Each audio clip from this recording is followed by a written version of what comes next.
ബോംബെയിൽ വെള്ളിയാഴ്ച നപുംസകങ്ങളൊക്കെ പുറത്ത് വരും ഡാൻസ് ചെയ്തുകൊണ്ട്. പിന്നെ ഒരു പ്രസവം നടന്നാൽ അവിടെ ചെന്നിട്ട് അരിയൊക്കെ വാങ്ങാൻ, പൈസയൊക്കെ വാങ്ങാൻ ഡാൻസ് ചെയ്യും.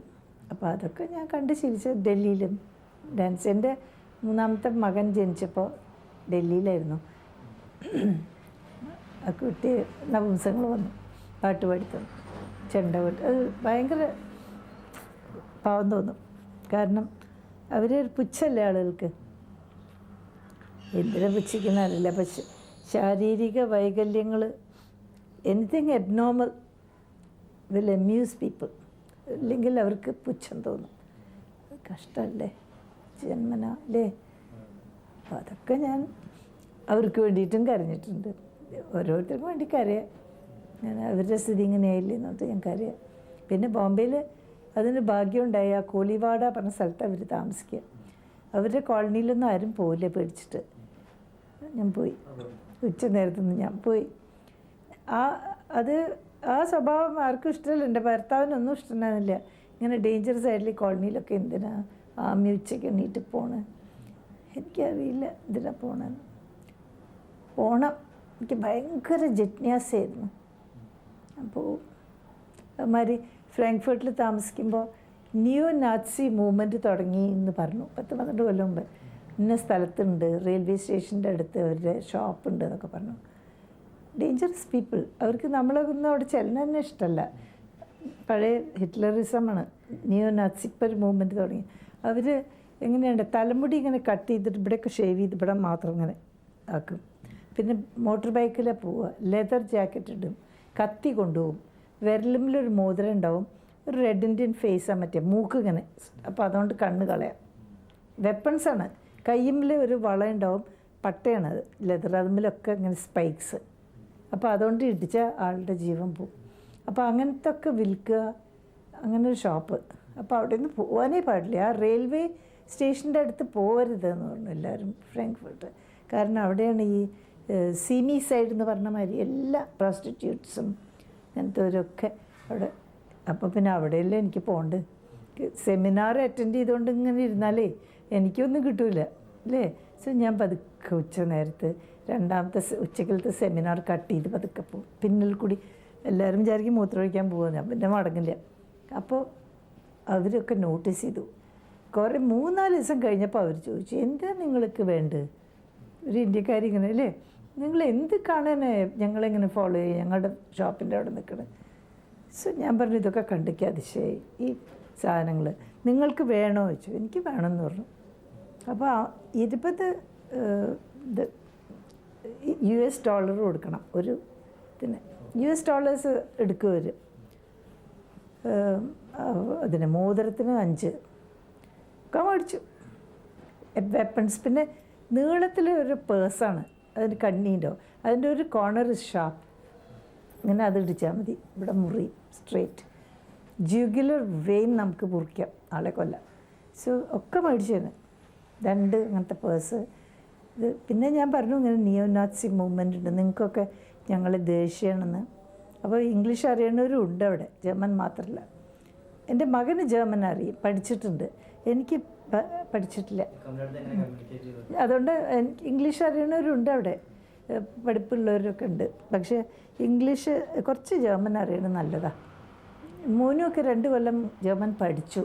അത് കാരണം അവന് നല്ലോണം സംസാരിക്കാൻ അറിയാം. എനിക്ക് അത്രയില്ല, പക്ഷെ മനസ്സിലാക്കാം നമുക്ക്. അപ്പോൾ ഞാൻ പറഞ്ഞപ്പോൾ അവർ ഇരുത്തി, പിന്നെ അവർ ഐസ്ക്രീം തന്നു. അപ്പം ഞാൻ വിചാരിച്ചതേ, അവർ റോഗ്സാണ്, ആളെ കൊല്ലാണ്. നമ്മളത്തെ റേസ് ബ്രൗൺ ഫെല്ലേഴ്സ് നമ്മളെയൊക്കെ വെറുപ്പാണ്. എന്നിട്ടും ദേ ഡിഡ്ന്റ് കിൽ മീ, ഒന്നും ചെയ്തില്ല.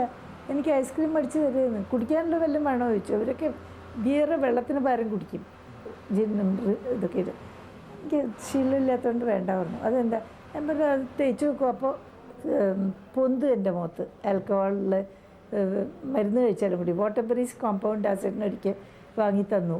അത് കുടിച്ച് ആരോഗ്യം നന്നാക്കുക പറഞ്ഞു, ചുമ. എന്നിട്ട് തന്നെ എനിക്ക് മുഖത്തൊക്കെ റാഷ് വന്നു. അപ്പോൾ എനിക്ക് അലർജിയാണ് പറഞ്ഞു. അപ്പോൾ എന്താ അലർജി ഇല്ലാത്ത പറഞ്ഞു. ഞാൻ ഐസ്ക്രീം എത്ര വേണേൽ തിന്നാം. ഐസ്ക്രീം അവർ ഇത്ര ഫാമിലി ഐസ്ക്രീം പാക്കറ്റ് മേടിച്ചു തന്നു. ഞാൻ ഇരുന്ന് തിന്നൂടെ. അവർക്ക് ഭയങ്കര സന്തോഷമായി. പിന്നെ അവർ പേടിയില്ലേ നിങ്ങൾക്ക്? എനിക്ക് പേടിയില്ല. എനിക്ക് ഭയമൊന്നും തോന്നുന്നില്ല. അവരൊന്നും തോന്നിയിട്ടില്ല എന്തായാലും. എന്ന് വെച്ചാൽ ഭയം തോന്നണമെങ്കിൽ നമുക്ക് മരിക്കാൻ വൈമനസ്യം വേണം അല്ലേ? എന്നെ കൊല്ലും ആ സാധനം കൊണ്ട് ഇങ്ങനെ കാണിക്കും. എനിക്ക് മരിക്കാൻ അത്ര പേടിയില്ലല്ലോ. ബിക്കോസ് ഞാൻ ചെയ്തിട്ടുള്ളൊക്കെ പുണ്യകർമ്മങ്ങളാണ്. അതെനിക്ക് പൂർണ്ണമായി ഞാനത് വിശ്വസിക്കുന്നു. അതുകൊണ്ട് മരിച്ചാലൊരു സ്വർഗം അർഹിക്കുന്ന ആളാണെന്ന് ഞാൻ വിചാരിച്ചിട്ടുള്ളൂ. അതുകൊണ്ട് മരണം എനിക്ക് യാതൊരു പേടിയില്ല.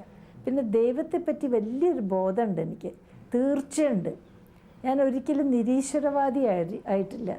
നിരീശ്വരവാദികളുടെ മീറ്റിങ്ങിന് കൊണ്ടുപോയിട്ടുണ്ട് എന്നെ, നിരീശ്വരവാദി ആക്കാൻ. എന്നിട്ട് ഒരു ഫലമില്ല. എനിക്ക് ഒന്നാന്തരം എൻ്റെ മേലെ കൈ കെട്ടിപ്പിടിച്ചുകൊണ്ടൊരു ദൈവമുണ്ട് എന്നുള്ളൊരു ഫീലിംഗ് ഉള്ള ആളാണ്. എനിക്ക് രൂപമൊന്നുമില്ല, ഒരു രൂപമില്ല എനിക്ക് ദൈവത്തിന്. പക്ഷെ ഐ ഫീൽ ദൈവം ശരിക്കും വിളിക്കുമ്പോൾ തൊടുണ്ട് തോന്നുന്നു. എനിക്ക് എൻ്റെ സ്കിൻ കണ്ടാൽ നിങ്ങൾക്ക് മനസ്സിലാവും, കൂരിത്തായിരിക്കും ആലോചിക്കുമ്പോൾ. അപ്പോൾ ഒരു തണുപ്പ് വരും, തണുപ്പ് കാറ്റടിക്കണം. എന്നിട്ട് അപ്പോൾ എൻ്റെ ചുറ്റും നമുക്ക് തോന്നുന്ന വസ്തുത്തിൽ നിലാവെളിച്ചം ഒരു ഷവറുമാതിരി വരികയാണ്. എന്നിട്ട് നമ്മളെ കുളിപ്പിക്കുകയാണ്. ഒരു സ്നാനമാണ്, ദൈവം തരുന്ന ഒരു സ്നാനമാണ്, അല്ലാണ്ട് ഫീൽ ചെയ്യും. അപ്പോൾ ദൈവബോധമുള്ള കാരണമാകുന്നുണ്ട് എനിക്ക് ഭയം എന്ന് പറയുന്നത്. അതുകൊണ്ട് ചിലർ ആരോ ഒന്നുകൊണ്ട് വിളിച്ച് പറഞ്ഞു, എന്താണ് ഒരു പടമുണ്ട് പ്ലാൻഷെറ്റൊക്കെ ആയിട്ട്, അത് മരിച്ചവരെ ഇല്ലേ, ഇന്നലെ കൃഷ്ണ അയ്യരെ കൊണ്ട് എഴുതി പറയിപ്പിച്ചു അഭിപ്രായം. അപരിചിതൻ പടം, അതിനെ പറ്റിയിട്ട്. എന്നിട്ട് എന്നോട് പറഞ്ഞു മാഡത്തിൻ്റെയും കിട്ടണം ഇനി അഭിപ്രായം. അപ്പോൾ ഞാൻ പറഞ്ഞു എൻ്റെ അടുത്ത് വന്നിട്ട് ഫലമില്ല, ഞാൻ വിശ്വസിക്കുന്നില്ല. ഞാൻ പ്രേതത്തെ വിശ്വസിക്കില്ല, ഭൂതത്തിൽ വിശ്വസിക്കില്ല. പിന്നെ ഞാൻ നുണ എന്തിനാണ് എഴുതണം? എനിക്ക് എഴുതാൻ വയ്യ. പൈസ കൊടുത്തിട്ട് നുണയെന്ന് എഴുതാൻ വയ്യ. ഞാൻ വിശ്വസിക്കുന്നില്ല. As A story it's okay, കുട്ടികളെയൊക്കെ പഠിപ്പിക്കാൻ പറ്റും അല്ലേ, ഗോസ്റ്റ് സ്റ്റോറിമാർ. എനിക്ക് വിശ്വാസമില്ല. കൃഷ്ണയ്യരുടെ ഭാര്യ കൃഷ്ണയ്യർ ഇങ്ങനെ കോണ്ടാക്ട് ചെയ്തു അത്ര ശാരദ അമ്മളുടെ. അത് അദ്ദേഹം പൂർണ്ണമായും വിശ്വസിക്കുന്നു. അദ്ദേഹത്തിന് ആ അനുഭവം ഉണ്ടായി, എനിക്ക് അനുഭവം ഉണ്ടായിട്ടില്ല. അപ്പോൾ പിന്നെ ഞാനെങ്ങനെയാണ് സഹിക്കില്ല. പിന്നെയും വിളിച്ചു ഞാൻ പറഞ്ഞു എനിക്ക് ഒന്നാമത് തിയേറ്ററിൽ വന്ന് കാണാൻ സഹിക്കില്ല, ഇല്ല ഇവിടെ കൊണ്ടുവന്ന് കാണിക്കണം. ശ്യാമിൻ്റെ അഗ്നിസാക്ഷി ഇവിടെ കൊണ്ടുവന്നിട്ട് എങ്ങനെയോ കാണിച്ചു ടി വിയിൽ. അപ്പോൾ അല്ലാണ്ട് എനിക്ക് സഹിക്കില്ല പറഞ്ഞു. എനിക്ക് അന്ധവിശ്വാസമൊന്നുമില്ല. കണ്ണ് കാരണം കുറച്ച് ഏറെക്കുറെ അന്ത്യമായിട്ടുണ്ടെന്നേ ഉള്ളൂ, മനസ്സിൽ കണ്ണ് തുറന്നിരിക്കുന്നു. അതെ, പക്ഷെ എൻ്റെ മനസ്സിൻ്റെ കണ്ണുകൾ തുറന്നിട്ടാ.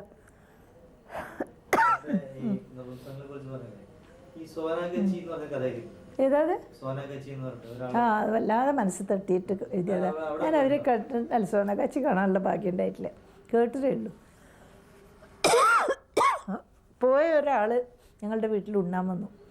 അപ്പോൾ 3 മാസത്തിന് അദ്ദേഹം അവിടെ ബാങ്കിങ് ട്രെയിനിങ്ങിന് വന്നു. സിയൻസ എന്ന് പറഞ്ഞൊരു ബാങ്കിങ് ഇതുണ്ട്, അത് ഓരോ ഇന്ത്യയിലാണ്, ഇല്ല വേറൊരു ഫിലിപ്പീൻസിൽ നിന്ന്. അപ്പോൾ അദ്ദേഹം ഊണ് കഴിക്കാൻ ഇടയ്ക്ക് വരും. അപ്പോൾ രാസേനോട് പറയണത് ഞാനും കേൾക്കും. അപ്പോൾ പറഞ്ഞതാണ് അവിടെ അമല പറഞ്ഞിട്ടൊരു പ്രോസ്റ്റിറ്റ്യൂട്ടിനെ കാണാൻ പോയി തുടങ്ങി അദ്ദേഹം. അപ്പോൾ അവളെ പറ്റി പറയും, അവൾക്ക് ചുമയുണ്ട്, മെലിഞ്ഞിട്ടാണ്. എന്നിട്ട് പക്ഷെ അപ്പോൾ ഈ ഫിലിപ്പീനോ ആയതുകൊണ്ട് അദ്ദേഹം എൻ്റെ അമല എന്നുള്ളതിന് അമല ഖോ എന്ന് പറയത്രേ അവളെ കണ്ട. അതൊക്കെ ഞാൻ അങ്ങനെ മനസ്സിൽ. എന്നിട്ട് അയാൾ പറഞ്ഞു എനിക്ക് ഇവിടെ പിരിഞ്ഞ് പോകാൻ തോന്നുന്നില്ല. 3 മാസം കഴിഞ്ഞ് ഭാര്യയുടെ അടുത്ത് പോകണ്ടേ. ഭാര്യ ബ്യൂട്ടി ക്വീനൊക്കെ ആയിരുന്നു ഫിലിപ്പീൻസിലെ. മക്കളുടെ അടുത്ത് പോകണം ഇവിടെ വിട്ടിട്ട്. അപ്പം ഞാൻ വിചാരിച്ചു അയാൾ മടങ്ങി എപ്പോഴെങ്കിലും വരികയാണെങ്കിൽ എന്തായിരിക്കും. എന്നിട്ട് സിറ്റുവേഷൻ ഇമാജിൻ ചെയ്തു. അവൾക്ക് ഓർമ്മ ഉണ്ടാവില്ല. അതെ, ചിലർ പറഞ്ഞു വളരെ പോകാൻ സാധിച്ചിട്ടുണ്ടാ ഭാഗ്യം, ഞങ്ങളെ ഒന്നും കയറ്റില്ല.